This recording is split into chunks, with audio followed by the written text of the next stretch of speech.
அஸ்ஸலாமு அலைக்கும் வரஹமத்துல்லாஹி வபரகாத்துஹு.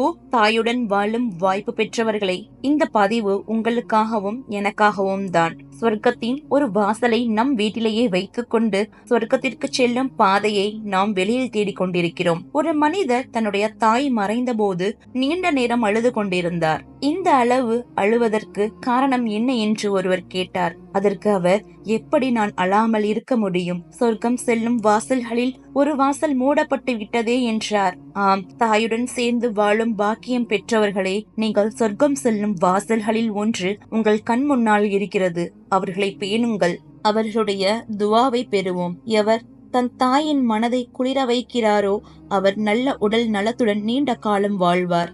ஏனென்றால் ஒரு தாய் தன்னுடைய பிள்ளையை பார்க்கும் போதெல்லாம் மனதிற்குள்ளும் வாய்விட்டும் தன்னுடைய பிள்ளை நீண்ட ஆயுளுடன் வாழ வேண்டும் என்றுதான் துவா செய்வாள். நாம் நன்றாக வாழ வேண்டும் என்று முழு மனதுடன் கவலை கொண்டு நம்முடைய முன்னேற்றத்திற்காக அள்ளும் பகலும் பாடுபடும் ஒரே உறவு நம்முடைய பெற்றோர்கள்தான். அந்த அளவுக்கு நம்முடைய நலனை நாடுபவர்கள் நிச்சயமாக இந்த உலகத்தில் அவர்களை தவிர வேறு யாருமே இல்லை. நம்ம எல்லாருமே ஒரு விஷயத்த நன்கு கவனிச்சிருந்திருப்போம். நம்ம மத்தவங்க கிட்ட எங்களுக்காக துவா செஞ்சுக்கோங்க அப்படின்னு சொல்லுவோம். ஆனா இந்த பிள்ளையுமே தன்னுடைய தாயிடம் எனக்காக துவா செய்து கொள்ளுங்கள்னு சொல்ல மாட்டாங்க. ஏன்னா நம்ம சொல்லாமலே நம்மளுக்காக துவா செய்து கொள்ளக்கூடிய, நம்ம நல்லா இருக்கணும்னு நினைக்கக்கூடிய ஒரே உள்ளம் பெற்றவள் நம்முடைய தாய் தான். நம்ம என்னதான் நம்ம தாயிடம் பேசினாலும் பேசாவிட்டாலும், அவங்க நம்ம நினைச்சாலும் நினைக்காம இருந்தாலும் கூட நம்மளை எப்பொழுதுமே நினைச்சுக்கிட்டு நம்ம சாப்பிட்டோமா, நம்ம தூங்கணுமா, நம்ம நல்லா இருக்கோமா அப்படின்னு நம்மள நினைச்சுக்கிட்டு இருக்கக்கூடிய, நமக்காக துவா செய்யக்கூடிய